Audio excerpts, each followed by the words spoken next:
All right, we're going to go ahead and get started. First off, I hope everybody is having a fantastic summer.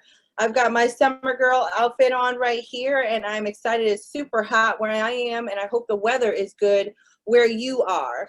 My name is Natalie Madeira Cofield, and I am the founder of Walker's Legacy. Walker's Legacy is proud to present Ask a Boss, our latest digital masterclass series featuring women of influence who have achieved success in business and beyond.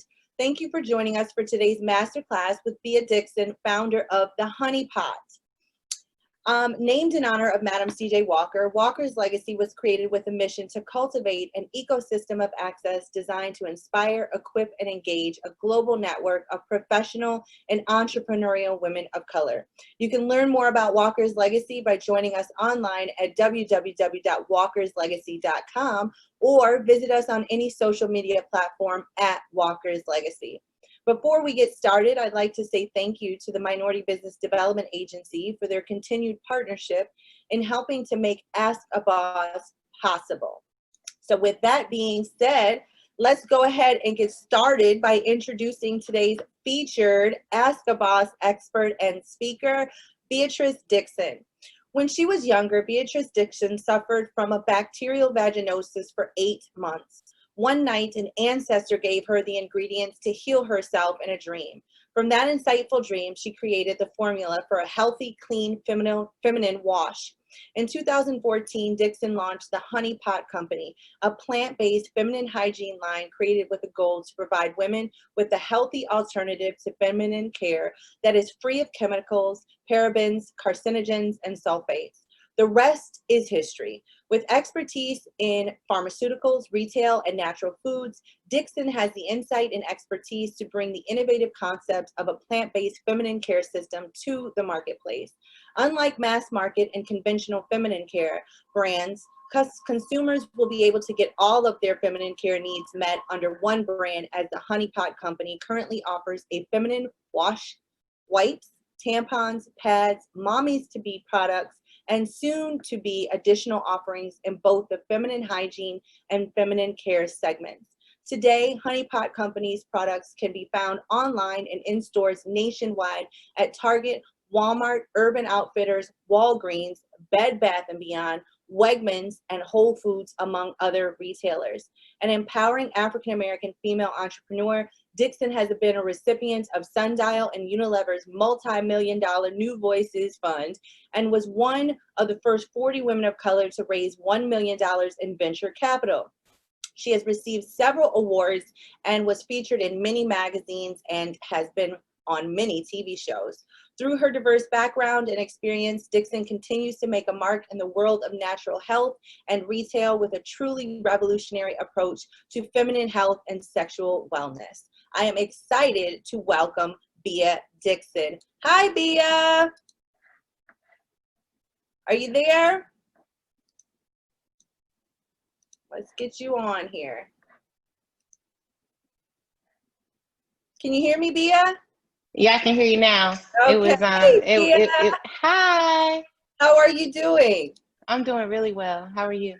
I'm good. We both have our hot girl summer shirts on. Girl, I have been remarkably comfortable. Absolutely. Yeah, listen, with all the Zooms and the conference calls and the conversations at this point, one of the beauties of this experience is that people get to see the real us, right? Exactly. And to see what entrepreneurship looks like. It doesn't always look like you're in a professional suit and attire all the time, but that does not take away from any of the components of what you or I or anyone on this line has accomplished. And I'm actually excited about the fact that I could have my blue nails and still be boss. Girl, let me tell you something. I would not do well in that type of a setting because I don't wear pantsuits, right? Like if I want to, I'm going to show up with these nails, with stiletto nails, with whatever. I'm grateful that I'm able to do what I love and be who I am. Yeah, no, absolutely. So, Bea, I just read your biography, and it's extremely impressive. And I just want to say congratulations and kudos to you. You and I have actually shared the screen before on a conversation for Yeah. so I was like, oh, we're going to be talking soon. But for those who are joining us now, and even kind of when you read the biography, there's still a story behind the story.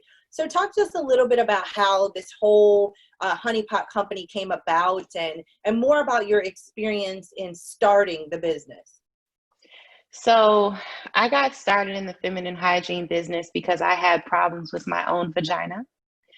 Um, my own vagina is normally like the starting grounds of most of the products that we make, because I always test on myself, before I test on anybody else. But we got started because I had bacterial vaginosis for almost a year. Nothing that I did brought me relief, and one night I went to sleep and it was in the morning. It wasn't necessarily in the night. And I had a very vivid dream with my grandmother. And in the dream, she basically told me that she had something for me that was going to solve my problem. She handed me a piece of paper, and basically told me to remember everything on the paper, and she kept saying it and kept saying it and kept saying it.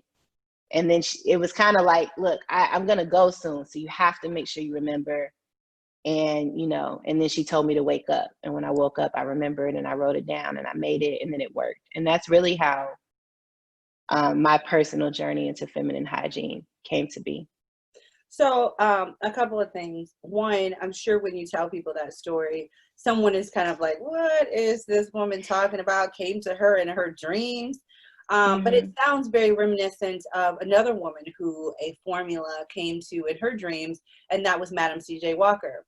So Madam C.J. Walker, has been very much so chronicled as saying that the formula for her first hair care product, came, in addition to her, experiences, came from an African man that came to her in her dream. And that was what kind of gave her additional ingredients that made her elixir unique.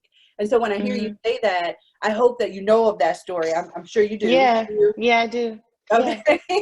And feel empowered by that, right? The other thing I love is that what you're doing, you've been able to successfully raise $1 million and more, I'm assuming, for your business at this point, but starts with a conversation of, this is a product that is basically birthed from my vagina, right? Yeah, it is. Yeah. And so how was that experience? Since, so many of us hear that the VC world is very male dominated, what is it like to pitch a product where you're literally talking about your vagina to a group of men that may or may not know anything about this? So years ago, it was a lot harder than what it is now. Now, we've proved ourselves, and, and now it's much easier for me to go into a room and ask for any amount of money at this point in my life. Okay. But when we first got started, that was kind of a different story. We were trying to figure it out. We were trying to understand what we were doing. We were trying to know how to move. We were testing the model. In the beginning, it's always hard to raise money because you don't fully know. You don't fully know. You never know what you don't know, but you're still trying to understand what your business is. You know what I mean? And until you really start to understand what that feels like and what that is, and can really, like, it becomes you. It takes time. So when I would have these conversations, a lot of them would be like, I don't know anything about feminine care. And it's like, bro, yeah, you do. Like, you came from a vagina, right? If you're heterosexual, you have sex with vaginas, right? You have multitudes of experience with them, right? And what I try to do is just make it so it's not so taboo. Like let's be adults. You know what I'm saying? Yeah. So it's it's it's been a really beautiful journey. It's been I'm grateful for from all the learnings. I don't regret anything. And I mean, it was men that invested. I mean, there's a few women that started off, in the beginning. But really, it's, ever since our family and friends round, all the money that we've raised has come from men, so. Very interesting. And as you said, I mean, we all have had, everybody has, regardless of your sexual orientation, and experience with women, right? Yeah. So there is a fundamental awareness of this. It's about whether or not you see the value of the market, right? Yeah. So Bea, talk to us. I'm going to get technical in a second about how you went about raising funds. I'm very happy to hear that men supported you along that process. You mentioned friends and family round. Talk to us about, so someone is listening that is thinking about starting a business or already does have a business in operation. What does it mean to raise a friends and family round? What was that process like for you? Who did you go to talk to? Again, we know in our community, so many of us are sending money back to our families, that the idea of our families being able to invest in our companies is something that feels foreign and in many regards not possible. So what was that experience like? Yeah, family and friends round it's just words. But this is the round of funding. This is the round of funding that is the most risky. All rounds of funding are risky, right? Because every investor is going to take a bet. The shit is 50-50. Like, the shit could work or it could not work, right? But the family and friends round, it's more like 80-20 or 70-30, right? And these are the people that have to understand that if the shit doesn't work, your money is like gone. It's burned, right? So that's why it's the round where you can start to raise money. You can start to test your model. You can be trying to understand what it is that you're doing. The moment that you transition out of that and go into, then you have a seed round, right? A seed round has remnants of that, but now you've actually tested your model. You know what you're doing. You just need some money to plant some seeds, right? Because you know that these seeds are going to bear fruit, right? The moment you go into your Series A, Series B, Series C, or whatever, and there is venture capital involved, that's when you're having a different conversation, right? Those investors, all investors want to understand what your exit strategy is, even if it's family and friends, especially if they're like an investor that that's savvy, right? So it's really important to understand kind of what the levels are, because once you start playing with venture capital money, you have to understand that there must be an exit strategy, right? And the reason for that is because they have to get their money back, right? With return, with exponential returns, exactly. Yeah. So Bea, talk to us about, and if you don't mind, like what size of checks, could someone expect to be getting, or how was this being done? I've seen people who've gotten 500 here, 500 there, and that turned into 20,000. I've seen people who were able to write them $20,000 checks that then turned into 200,000. I've seen people who've been at every variant in between, a $50,000 check, a $5,000 check. Like, what was the average check size when you were doing your friends and family? And like, where were you going to meet those people who became the friends and family round?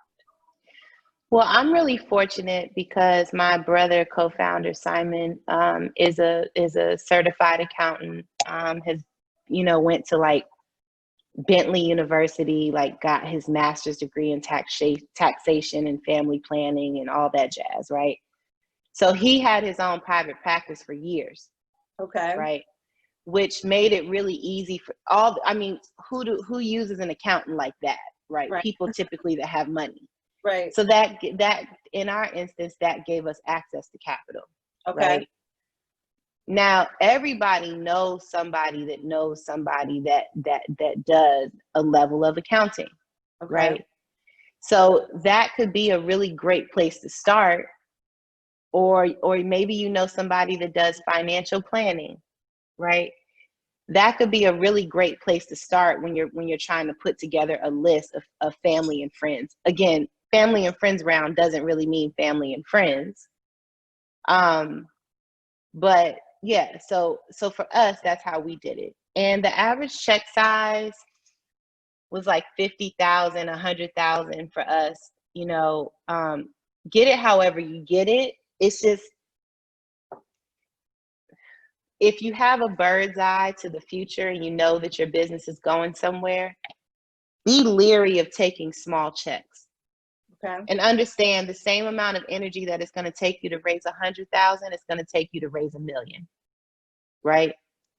So if you know that you've got something, like you know that you know, like people have responded, you know, whatever you put out sells, even if it's in the beginning, right?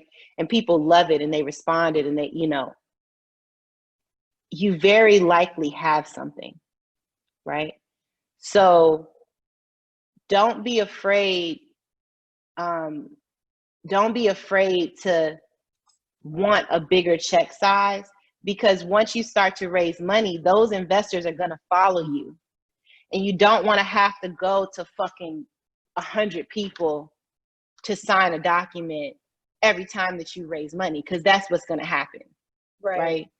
So it's always, and I was told this when I first started raising, it's always better to try to keep your family and friends round as small and tight as you can, your seed round as small and tight as you can, because those you're going to have to go back and forth to those investors every time you're raising money.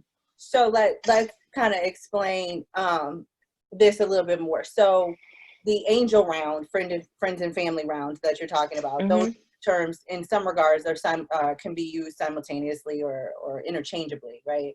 So what Mm-hmm. Bea is essentially talking about is the fact that once you start going for more money, your equity distribution also starts to change as it relates to the company.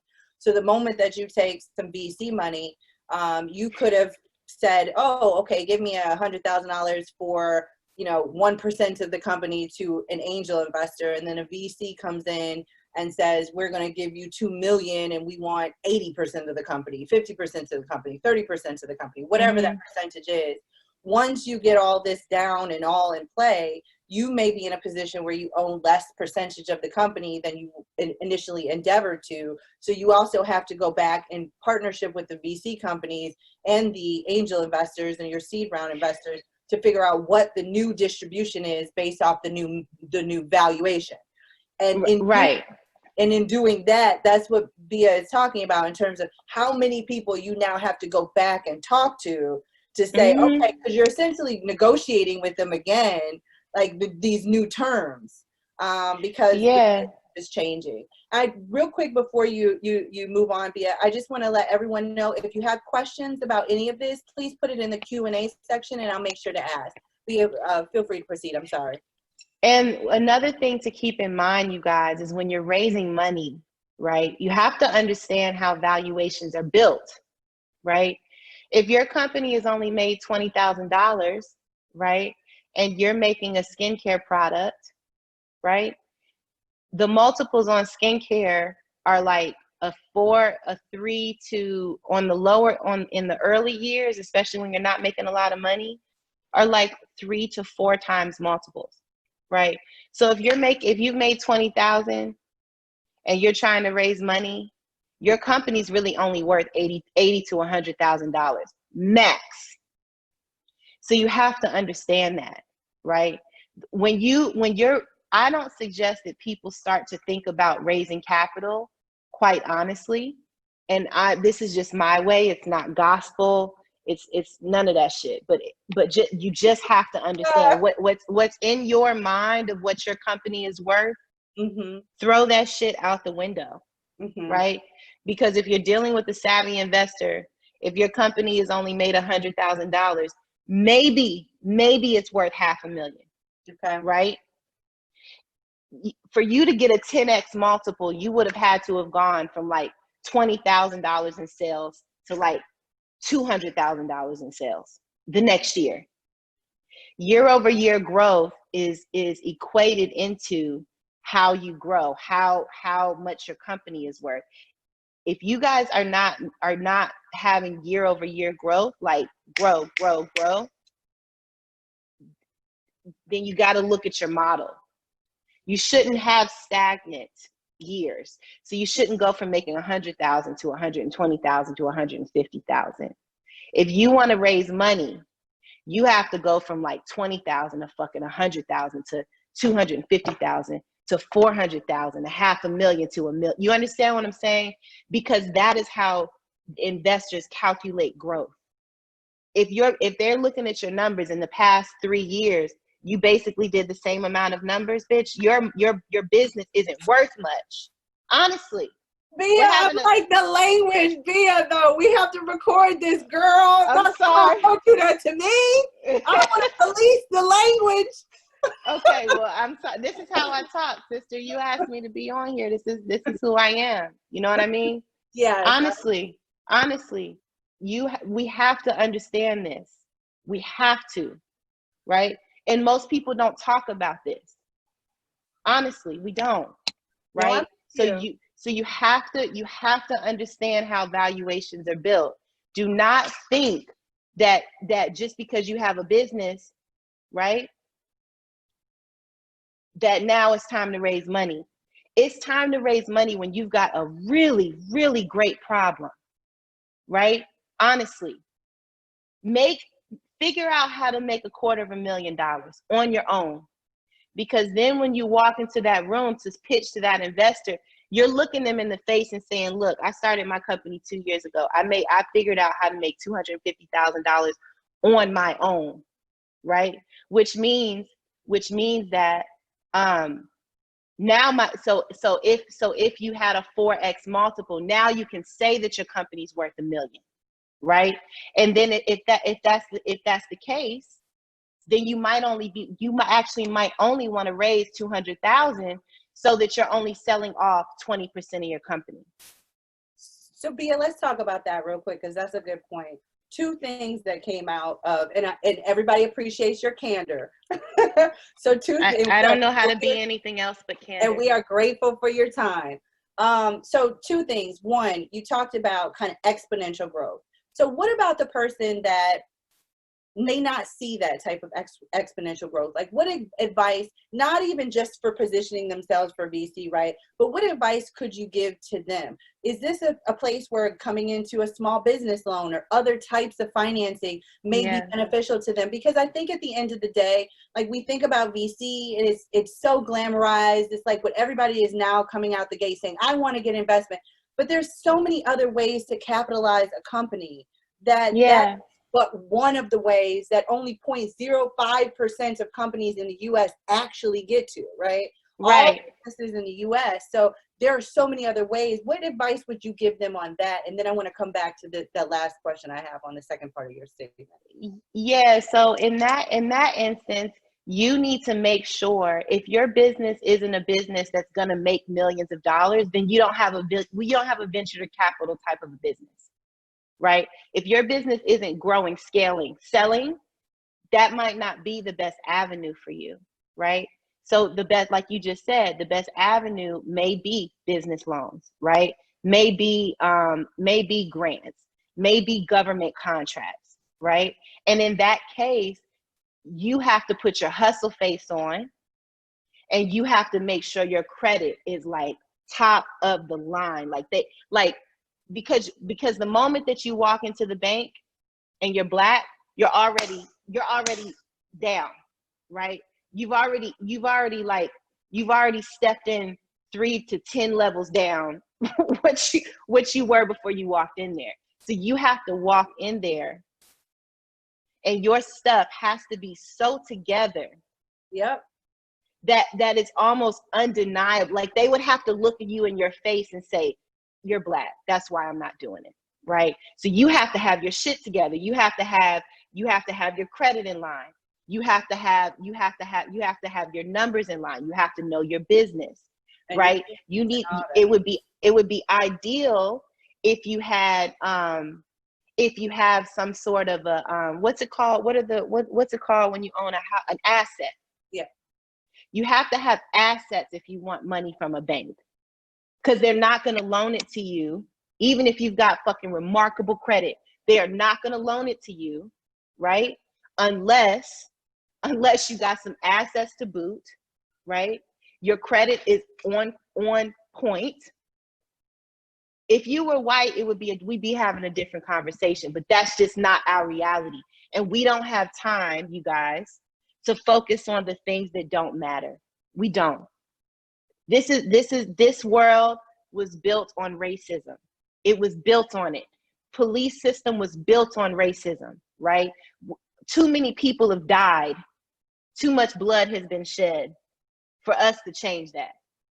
So don't worry about the fact that you're Black. Don't worry about the fact that you're a Black woman. Yes, that's why. That's a big part of why. But that is even more the reason why you have to have it completely together, right? If you don't have a business that's going to make millions of dollars, that's set up for venture capital, right? And you're in a situation where your credit is shot, you may not have assets, whatever. Don't get down on yourself. Just get your shit together. Just know that you have to have it together, honestly. So I love that. So in getting our ish together, this is the way I'm gonna translate that. Dude. Yes. That's the Natalie translation. You don't want me to walk on eggshells, sister. I don't. I'm not gonna. Listen, I have stopped my comment. Everybody's like, it's okay with me. I just want to make sure there were no teens from yesterday's teen summit. That was. We had a girl summit yesterday that was fantastic. So I'll talk to you about that later. But okay, so getting your ish together. I love that you talked about the fact that you have to have assets, because that is so true. You have to have stellar credit. And to your point, these are things that over time, or right now you may have it, or over time you can get it. Even as an entrepreneur, getting things like a home while you still have a business, like you have to have all those things in play. I will give a shout out just to the Prospectus Accelerator that we run, from the operational perspective, to help, because even with PPP funding, so many people didn't have the books together and their stuff together to be able to go after some of this government funding, and then it all went out, and now they have it, and people just don't know. So having your stuff in order is not just about getting in front of the VC, it's also about just getting in front of yourself and your life. And if you can manage your personal wealth and your personal books, you can manage your business books, because so much of those things translate. All right. My question was going to be for you about percentages of ownership. That was the second part of the statement that you made prior to that question I asked. And you were talking about the percentage that you have to feel comfortable with of giving away your company. Different than taking on a debt from a small business lender. There's an equity stake that people are taking in your business, which means that there's a portion of your company that you no longer own. And so if you're coming into this with the perspective that you are leaving one place because you don't like a boss, and you don't like reporting to people, Bea, talk to us about the realities of what it means to accept someone's. I talk to people about this all the time. I'm like, listen, you have done nothing but replace a 1-to-1 ratio with a 1-to-many ratio. Because your clients are your bosses, your investors are your bosses, the lender is your boss. If you don't want a boss, you just don't want to live, because if you don't, it depends on what you want to do, man. Starting a business should come from a place of, so I have a friend, she wrote the book Woman's Code, right? Okay. And I asked her, how do you write a book? Like, who has that much to say, right? I'm driving to a point. What she told me is the reason why you write a book is because you have so much to say, right? The reason why you have a business is because you have something that is so good that people would buy it from you. Not because you don't want to have a boss, right? You start a business because you are passionate about a thing, and you know how to do it so well that somebody will pay you for it. You understand? And you do it so well and you like it so much that you would be willing to do it for free. That's why you start a business. Because look, I have to put in my mind, and this is just in my mind, not everybody thinks this way. I have to put my investors before me. In the same way that I have to put my retailers before my own website, before my Amazon, before anything that benefits me and gives me the biggest margin. Because we go together now, we're in bed now, you know? And because that's what it is. Married. Y'all got married. Girl, you say that. No, but seriously, we did get married. Yes. The moment that you bring an investor in, the moment that you bring in a mass market retailer, that becomes your sole focus. Nothing else matters. That has to be first, because that's gonna be what gets you to where you're going, right? And if you want to exit your company, you got to be in volume retail at this point in today's day and age, right? So, yes, your investors are your bosses, right? Because whoever invests in your company, if they invest a substantial enough amount of money, they're gonna sit on your board, and they're gonna have a voting right? And they're gonna make the paperwork so that any future investment has to come to them, and they have to approve it, right? So what is that? That is a boss, right? I am beholden to my investors' interest. My sole purpose is to make sure I want them to have 100x return. You understand what I'm saying? And more. So, so it's like, you want to make sure that you're starting with the right intention. And then the other thing that I wanted to say when you were explaining like rounds of funding and how much equity you're selling, ladies, be mindful of your equity and don't be mindful of it.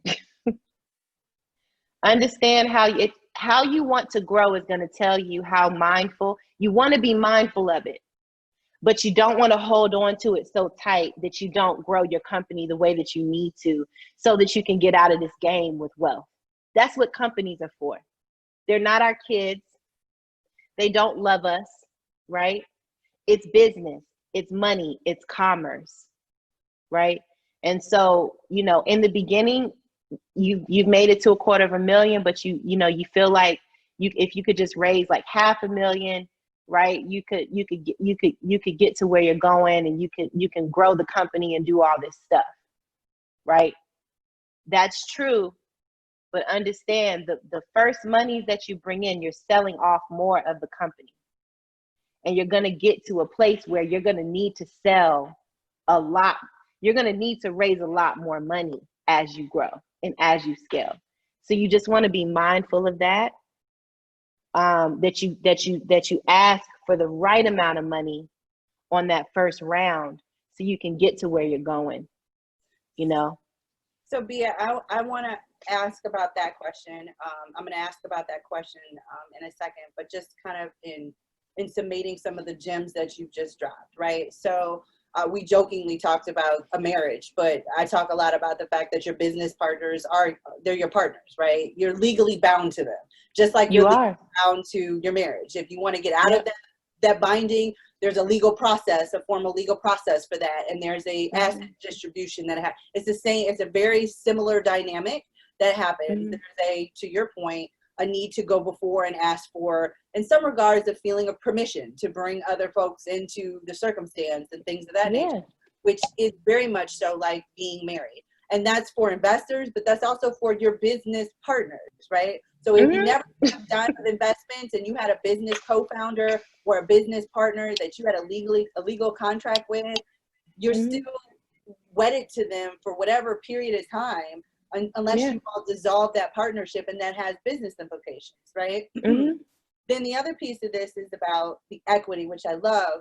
And I feel like the crux of what you're saying there is you have to be in a position where the idea that you might not own 50% of your own baby, your own vision, your own company may seem so daunting to someone. It's like, I would never give up half of my business. But to your point, and what we know is that half of your business, the other half of it could still be worth $500 million, right? And that's $500 million that you didn't have a while ago, but all these people still have to get paid out of their share. So you go into this knowing I'm building this to this size. That's the size that I want to get to. Yeah. And whatever that shakeout is going to be on how much you have to have in order for me to get there is still going to get me financially where I want to be. And that's your point about keeping it about the business and not being so emotionally tied. With that, I asked this question. At what point would you say that it would be not favorable for someone to enter into those agreements? For example, if they come out of that too early with 80% of their company gone, right? And they haven't even gone for B or C or D, to your point. Like how much is too much to give away at these stages? That's hard to say. Okay. You know, because everybody's building their business differently, right? If you have a tech model, you need millions of dollars to invest into a tech model, right? The good thing is that tech model multiples are higher. Maybe not so much in the COVID times, but it just depends on what type of model that you have. Because look, do you want to own 100 or 50 or 30% of a pie that's worth nothing? Mm-hmm. Or do you want to maybe own 10 to 15% of a pie that's worth $1 billion? Right. Keep in mind, ladies, if you owned even 10% of a pie that was worth $1 billion, when you sell, you're still walking away with 100 million, which means that after you pay your taxes, you still got 60. All you need is 20 to have FU money, right? So if you've got 20 million or more, yeah, just understand what your ending number is.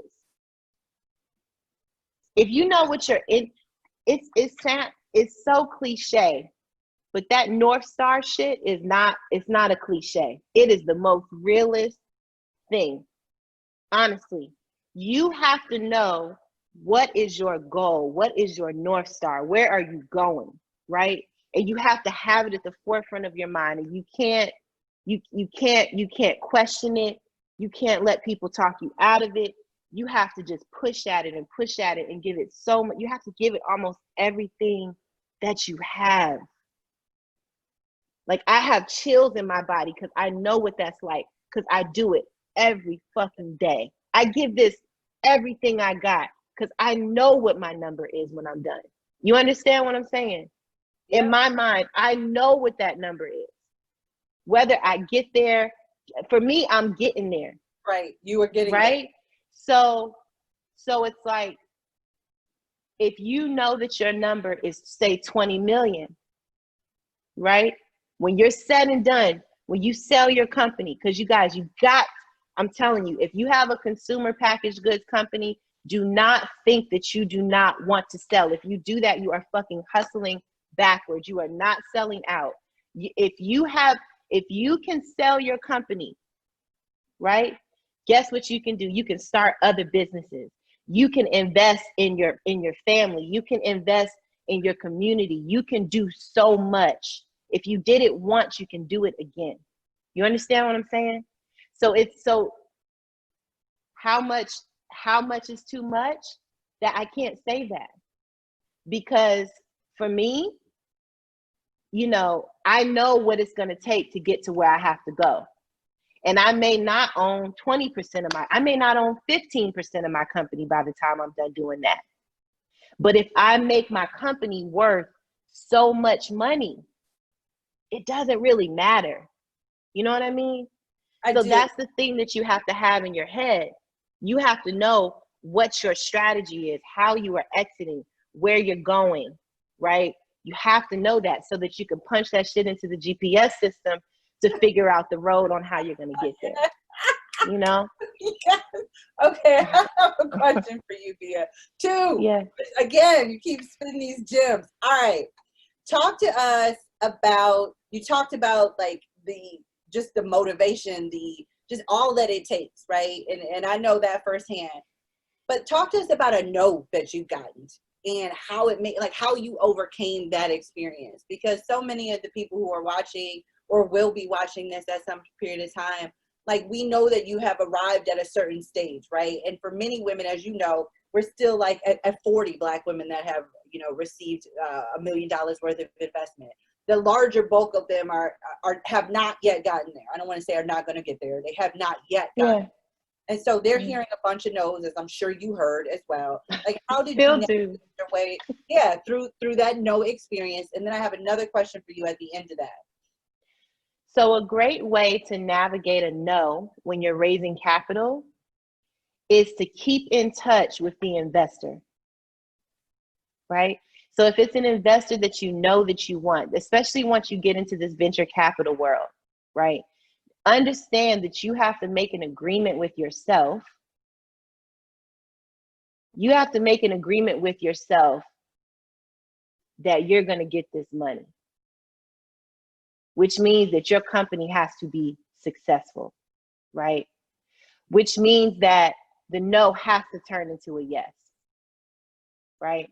So what I suggest is when you're raising money, you have to keep a open communication with the investors that you want to talk to, right? So maybe they come to you, you know, Natalie, and they say to you, hey, I need, you know, I think mentoring is important. And at the same time, I think it's important to understand that you have to believe in yourself, right?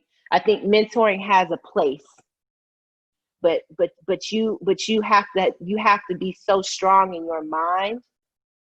I don't want to say that you don't need a mentor, but that you know that you can do it no matter what, right?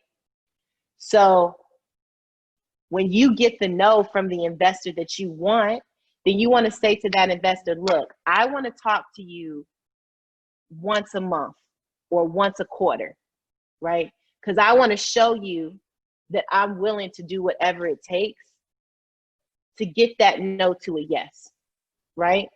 And look, the shit may never turn into a yes with them, but when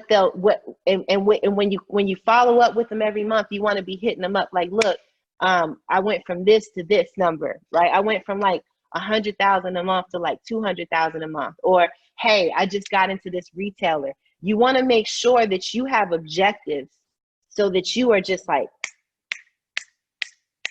pumping them out. You know what I mean? So that is one of the best ways to turn a no into a yes. And it's one of the best ways for you to understand and create a mentor out of an investor that you spoke to. Because most of the time people just hear a no and they get in their feelings, and you can't get in your feelings. No is actually really good for you because no tells you what you need to do, right? No tells you how you need to focus. So I love that. I always used to say no means on. Exactly. On. I agree with you. Keep pushing on. Like I just inverted the way that the no came to me. Exactly. I love it. No doesn't mean shit to me. Yeah. It should. You know? Yeah. Yeah. Except for the learnings of what it would take absolutely to do something with them. And so there's always a lesson in that, right? Yeah. Okay. So Bea, you talked about the notion of selling out. And before I get to the audience Q&A and my final question for you, which has to do with your experience with the Target ad and things of that nature, and tying that into where we are today, you touched on something that I think a lot of times we as a community don't understand. And then in some regards, we almost damn the entrepreneurs for doing exactly what you're talking about, right? And so there's a fundamental kind of lack of in some regards, awareness of how the business game actually works. So you see someone, you know, like a a Carol's Daughter that gets acquired by L'Oreal. You know, people become angry at Lisa that she sold her company. But why? That was the goal. That was the exit plan. So talk to us about like how we need to be shifting our mental around exits for Black businesses to see them as positive things and not to be seeing it as the sellout. Well, what you have to understand is that when you have a company that's growing and scaling like a Carol's Daughter, right? Every time she raises money, because look, you guys, all you do in the consumer packaged goods space is buy shit to sell shit. That's all you're doing. You're buying to sell. Either you have a manufacturing facility, you make your product, so that means you have to invest in all your employees. That means you have to invest in your machinery. That means you have to invest in QA, QC, right?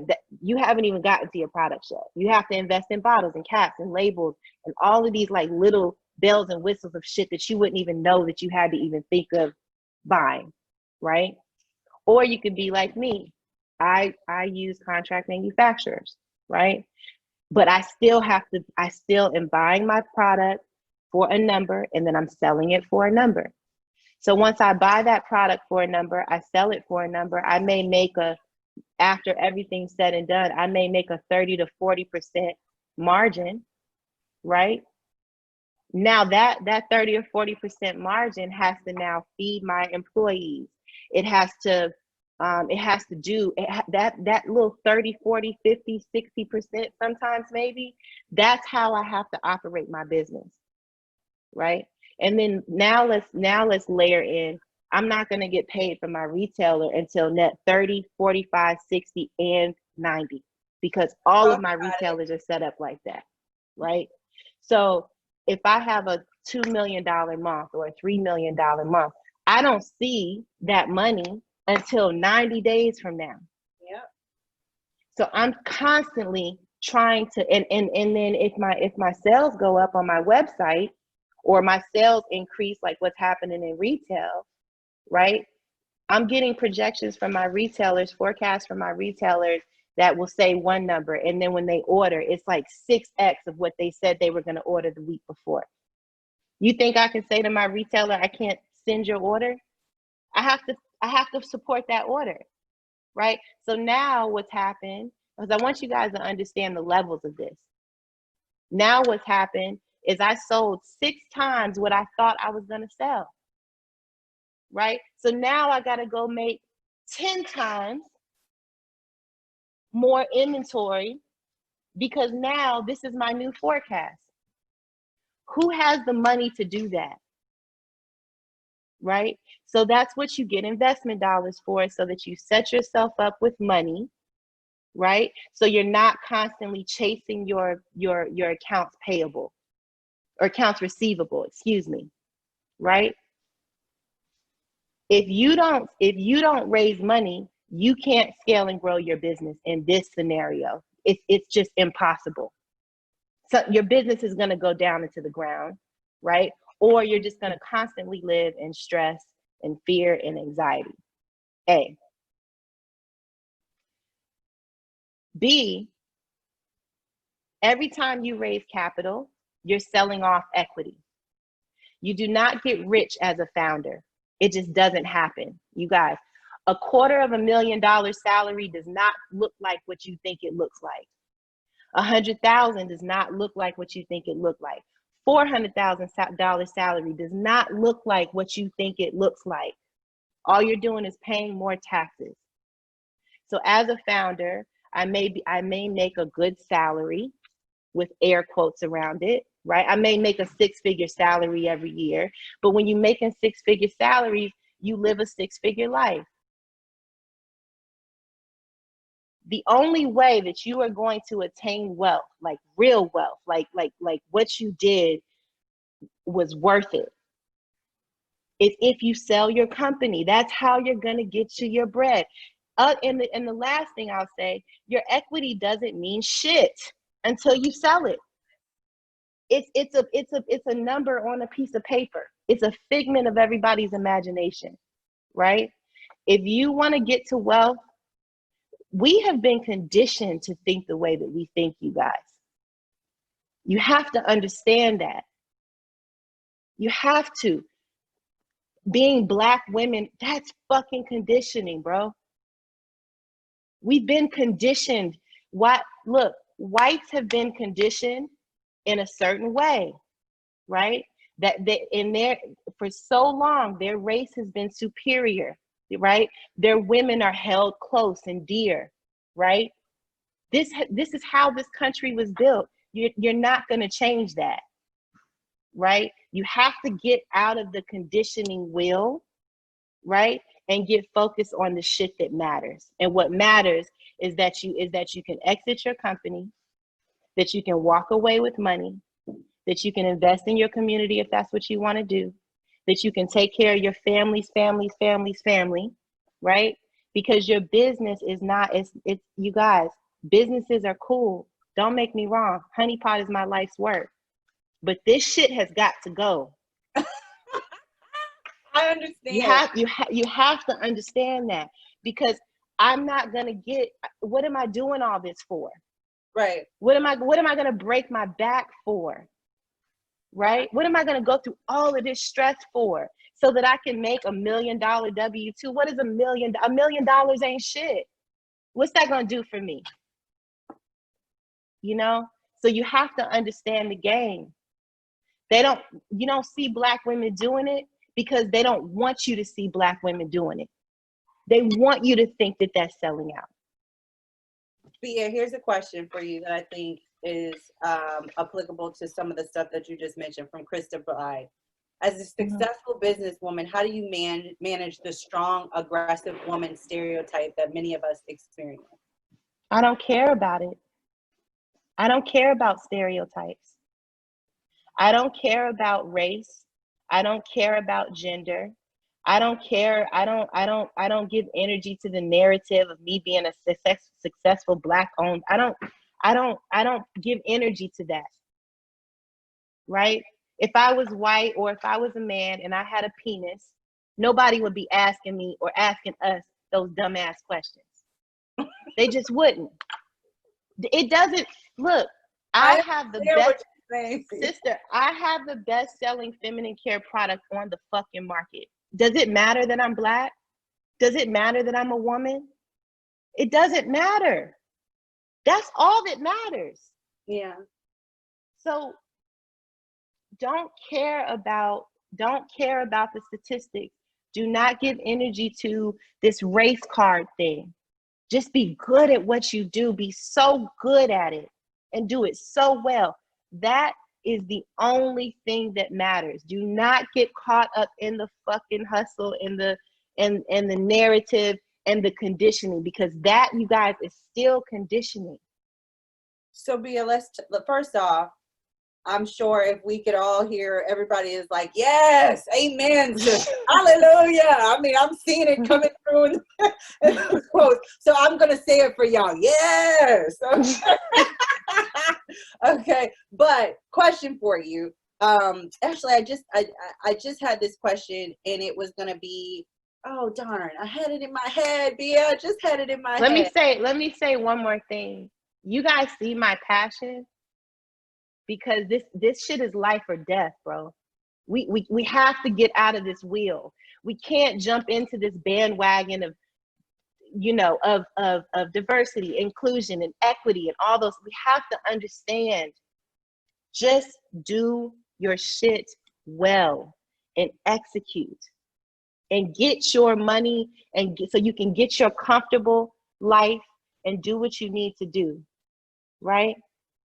So here was the question. You were talking a little bit in response to that question about race. And my last question for you was going to be, obviously many people became even more aware of you as the founder of Honey Pot Co, Honey Pot & Co, after the Target situation. And so how did that experience come about? What was the backlash about? And how did that have any, if any at all, implications on your business? I know from what I've read that it was extremely positive for you in the end, but like, you know, what was that whole experience like for you? It was extremely positive for me at the beginning and the end.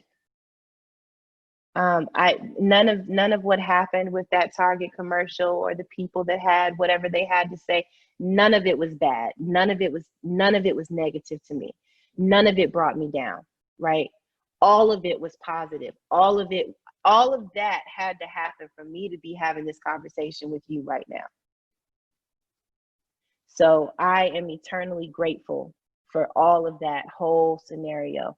And I would not ask for it to change. And the reason why I have that state of mind is because none of that shit was my problem. None of it was. And right? how did it have a positive impact for your business? Yes, on levels. You said on levels? Yeah. Okay.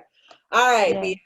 So we have just a little bit more time. So I want to make sure I get to the questions. Again, if you have questions for Bea, this is honestly, Bea, this is probably the most authentic and an impactful conversation that I've had with someone in a long time. So I appreciate your honesty, your realness, and your tenacity around what you're doing and your commitment to helping our community understand how business is done. A question from Jewel Singletary. How did you position your business to get national exposure through your partnership with Target? I started with that one just because I mentioned it. And your appearance on the Breakfast Club. Wait, ask me that again. How did you position Please. your company to get established with national partnerships like Target and your appearance, and to get your appearance on the Breakfast Club? It's a question more around strategic partnerships and sounds like PR to me. We got into Target. Are you talking about from the commercial with Target, or are you talking about getting into Target? You can answer both ways, actually. So getting into Target, I'm grateful to say that we have a really good product, and it spoke for itself. And the buyer actually reached out to us in the beginning, and that's how we got into Target. Now we had to do the same things that everybody else had to do. When you're getting into a retailer, you have to jump through 10 loops of fire, and it's remarkably hard to get to a yes at the retail level. And positioning in retail, I mean, that took years to get to. In the beginning, we didn't have a supply chain team. I didn't have an operations person like me and Sai and Linda and Antoinette. Like, we were operations, we were HR, we were everything, right? So it was a lot of trial and error. It was a lot of mistakes. It was a lot of out of stocks.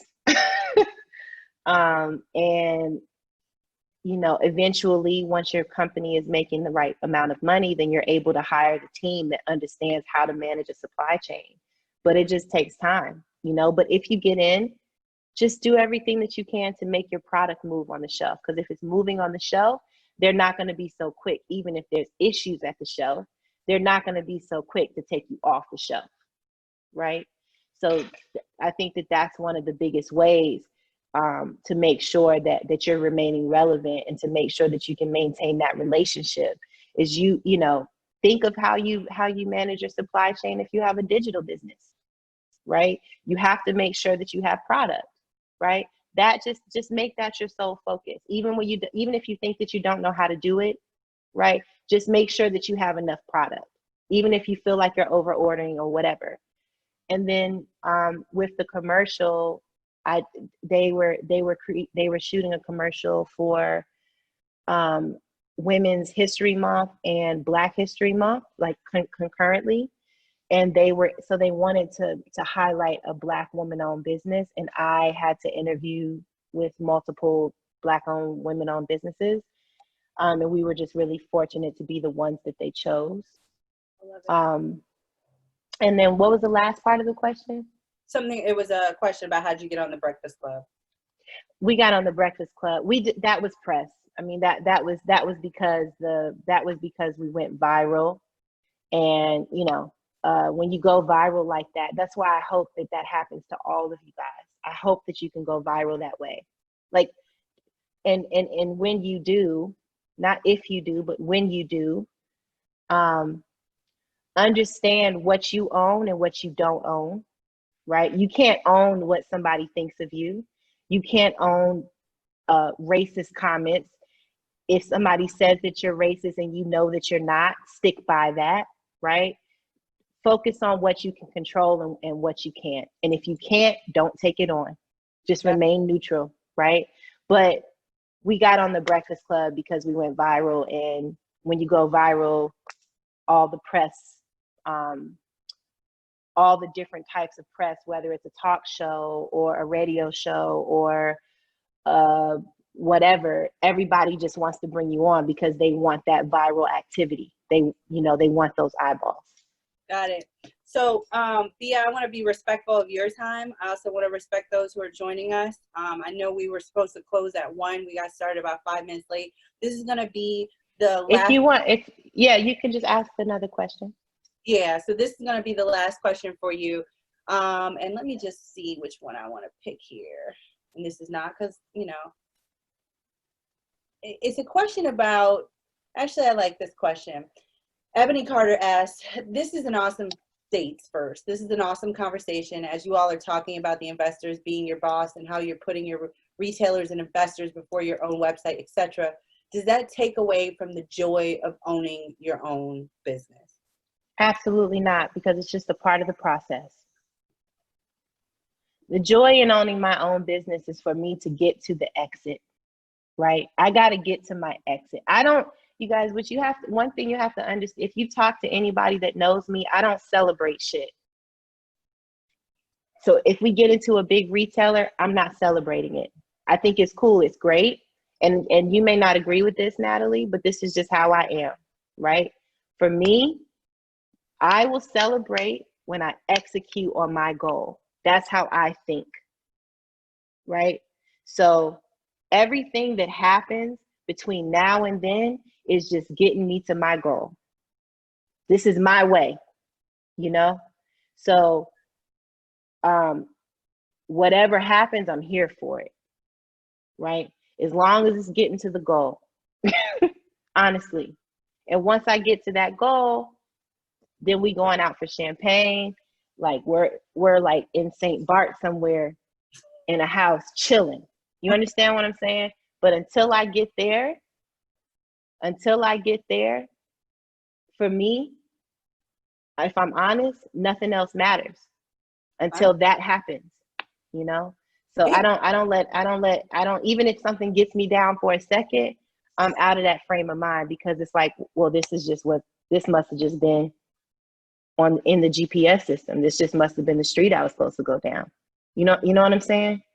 What advice would you give to somebody who wants to work with you, Bea? Somebody that wants to work with me? Yeah, like for you.